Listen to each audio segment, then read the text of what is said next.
sujudnya mirip, berdirinya mirip tuh, berdirinya mirip. Nah, ini dikasih ke mana? Gambar atas ini kaum muslimin tahun 2020. Sebelum 2020 nggak pernah kaum muslimin kayak gini. Gambar bawah kaum Buddha. Jadi kaum muslimin itu baru 2020 Pak ngekor-ngekor sama Buddha. Sebelum ini nggak pernah.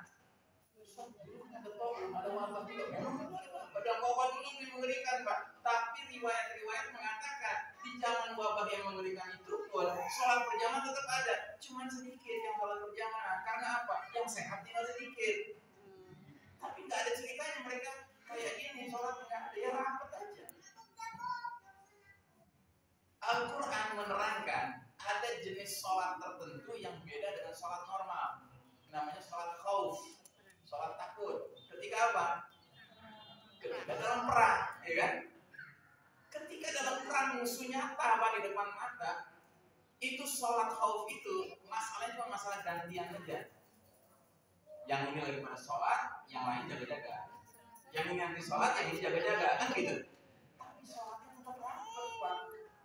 Enggak lantaran ngadepin perang musuh, yang satu sholat di balik batu sini, yang satu di balik dinding sembunyi, bisa jauh-jauh juga, tetap rapat. Nah, karena Nabi nanya, kenapa kalian tidak bersaf seperti para malaikat bersaf? Kan cakep nih. Saf rijal, safnya kaum laki-laki rapat, nggak ngasih celah untuk setan di antara mereka. Safun nisa juga begitu, kaum wanitanya rapat, nggak ngasih celah buat setan. Jadi ini harus kita pelihara Pak. Jangan mau Pak, nanti kalau gelombang ketiga datang Pak, jangan mau. Nyatakan, ya kan? Enough is enough, cukup udah dulu. Ya kita ditipu, nggak mau lagi kita ditipu. Harus begitu Pak. Ya, sampai gelombang ke-7 nanti juga begitu. Kalau datang ya, tergantung mungkin skenario. Nah, hadis berikut ini yang paling mengerikan. Nabi bersabda, sesungguhnya umatku akan datang di hari berbangkit dengan wajah, dengan kaki, dengan tangan bercahaya bersinar, bekas wudhu. Jadi nanti umat Islam bisa dikenali sama Nabi karena bekas wudhu kita, Pak. Wajah kita bercahaya, tangan kita bercahaya, kaki kita bercahaya. Aku menyambut mereka di telaga. Masya Allah. Ya, jadi Nabi itu punya telaga, isinya air yang jernih, yang besar. Yang setiap muslim kalau dapat kebagian air minum itu Pak, gak akan haus selama-lamanya di padang mahsyar. Nah jadi kata Nabi, aku menyambut mereka di telaga. Ketahuilah, ada beberapa orang dihalang-halangi mendatangi telagaku, sebagaimana onta hilang dihalang-halangi balik ke pemiliknya. Aku panggil mereka, halum dengan penuh kasih sayang. Nabi panggil, kemari. Karena Nabi lihat wajahnya bersinar, tangannya bersinar, kakinya bersinar. Pertanda apa? Dulu berwudu, bahkan sholat. Nah, tapi dihalau sama malaikat. Akhirnya malaikat menerangkan kenapa dihalau. Sesungguhnya mereka telah mengganti ajaranmu setelahmu. Jadi berani-berani merubah ajaran Nabi. Ya kan? Akhirnya Nabi yang tadinya manggil dengan kasih sayang bilang apa? Jauh. Tidak mau Nabi deket-deket dengan orang yang ngaku Muhammad tapi berani-beraninya merubah ajaran beliau, dan ajaran beliau paling pokok apa? Tauhid. Setelah itu apa? Sholat. Bahkan sholat itu amal yang paling pertama diperiksa di hari Minggu. Ya. Nah, jadi saudara rahimahullah, dalam surat Al-Maidah 82 Allah jelaskan kepada kita siapa biang kerok musuh kita. Biang kerok musuh kita itu ada dua. Latajidanna asyaddan nasi adawatan lil ladzina amanu yahuda wal ladzina asyraku. Sesungguhnya kami Muhammad akan temukan dapati orang-orang yang paling keras permusuhannya kepada orang beriman ialah kaum Yahudi satu dan kaum musyrikin dua. Makanya di muka bumi hari ini dua tempat yang paling zalim umat Islam teraniayanya itu adalah di Palestina oleh kaum Yahudi dan di Xinjiang oleh kaum musyrikin Cina. Luar biasa berzalim. Sementara Nabi terangkan dalam satu hadis, innal yahuda qad sa'imu dinahum. Sesungguhnya kaum Yahudi udah bosan dengan agama mereka. Sementara hum qaumun hasad, mereka adalah kaum yang sifatnya hasad, dan mereka hasad kepada kita kaum muslimin terutama dalam 3 urusan. Urusan apa? Yang pertama, raddis salam. Kebiasaan umat Islam kalau saling bertemu bilang assalamualaikum dibalas lagi. Waalaikumsalam. Kalau suka ya. Hasad iri, dengki yang disampaikan. Artinya Yahudi paling tidak senang melihat umat Islam saling berkasih sayang karena Allah, saling ukhuwah Islamiyah, gak suka. Makanya mereka berupaya dengan segala cara umat Islam itu nggak boleh saling bersedekah. Sedekah yang gratis apa? Senyum, Pak. Makanya senyumnya nggak kelihatan. Tuh.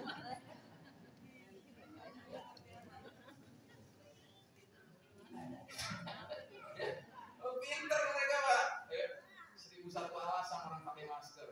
Padahal salah satu alasannya apa? Biar umat Islam kalau saling itu nggak bisa sedekah. Makanya kalau perlu, Anda oke pakai masker gitu. Mungkin untuk tolong bilang dong, gue lagi senyum nih. Kita tahu ya, kita senyum juga. Temennya anak saya, Pak, itu sampai beli masker, dia cari khusus masker, ada tulisannya formalitas. Karena dia merasa itu dikerjain, gue dikerjain ini. Nggak bener penularan seperti ini. Karena terbukti, udah pakai masker juga tetap kena. Terbukti udah stay at home juga kena.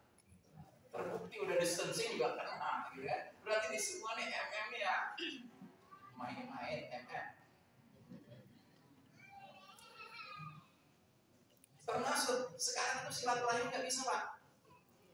Istri saya itu sama kakak-kakaknya nggak bisa ketemu. Kemarin udah bilang, ya kan udah 2 Idul Fitri nih, 2020, 2021. Nah sebelum Idul Fitri yang 2021 kemarin, istri saya udah ngirim WA di grup kakak beradik itu. Kita tahun ini ngumpul yuk Idul Fitri gitu kan. Ya semua aja dah.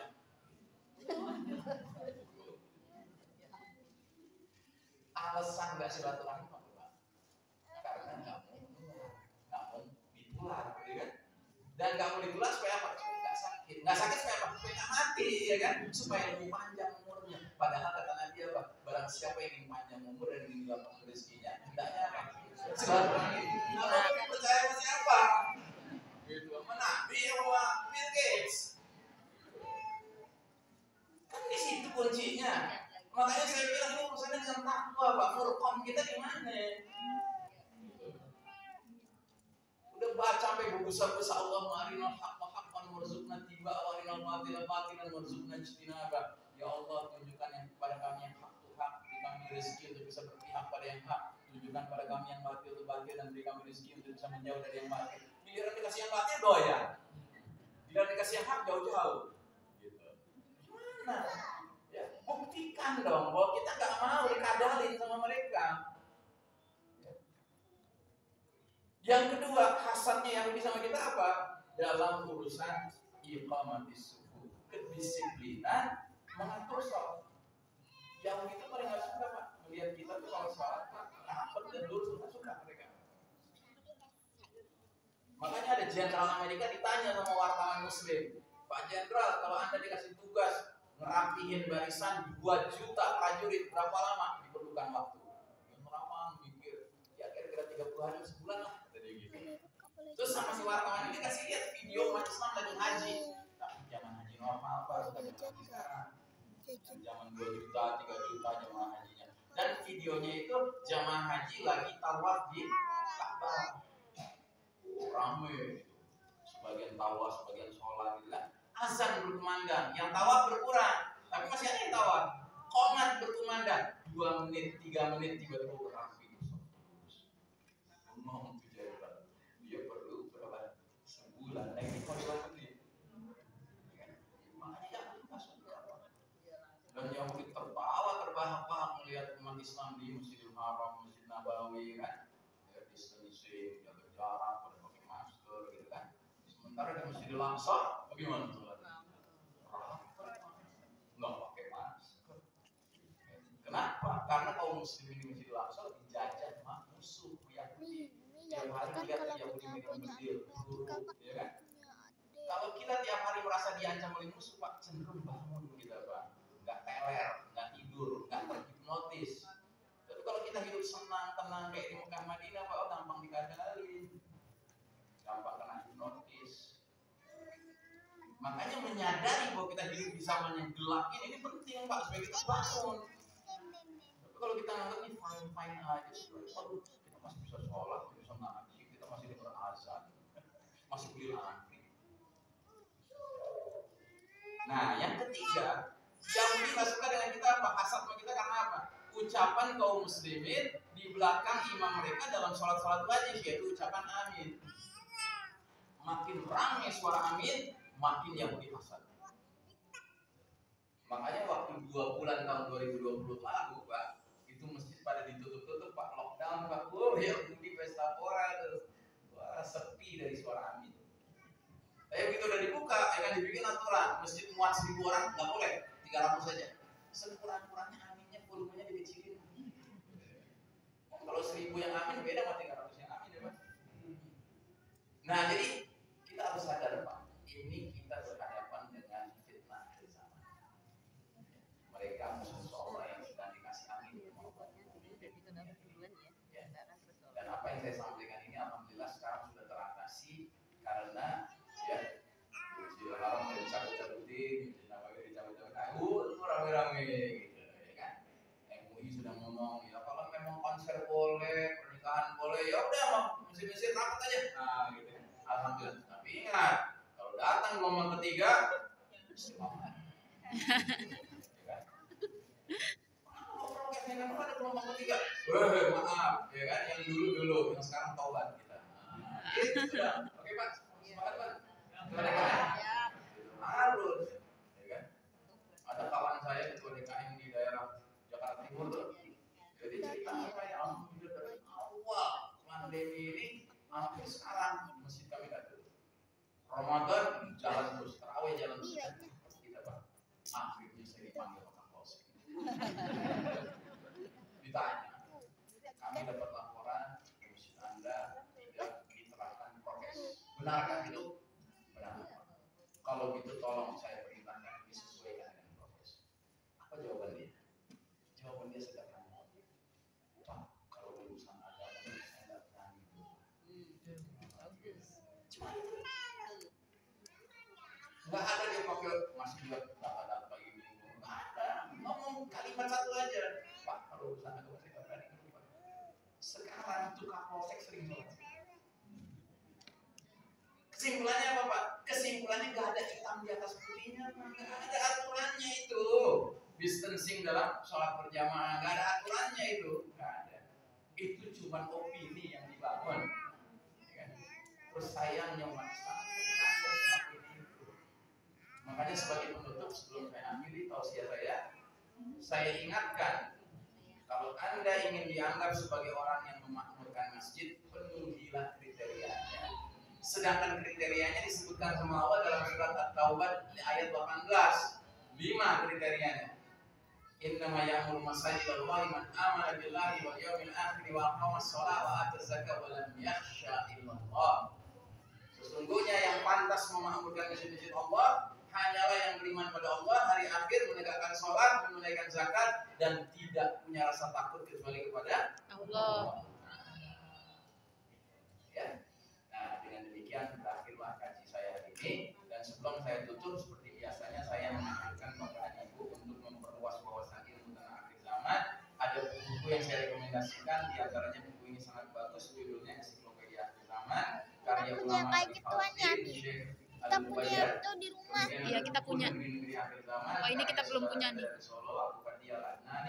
Ada buku 400 hadis ini kita belum punya juga nih. Kakak mau itu nih, di situ ada jualan buku. Oh iya. Kalau kita beli yang buku Dajjal, Misteri Dajjal Akhir Zaman. Dibaca enggak? Berada di akhir zaman. Anda bisa dapatkan. Iya, baca. Ya, itu kan banyak di situ yang kayak ginian. Kalau kehabisan Anda bisa kan ada di situ yang kayak gitu. Nomor saya di nomor yang ini ya. Demikian saya kira saya kembalikan ke pembawa acara. Bila taufiq wal hidayah, ma'akum minkum, wassalamualaikum warahmatullahi wabarakatuh. Wassalamualaikum.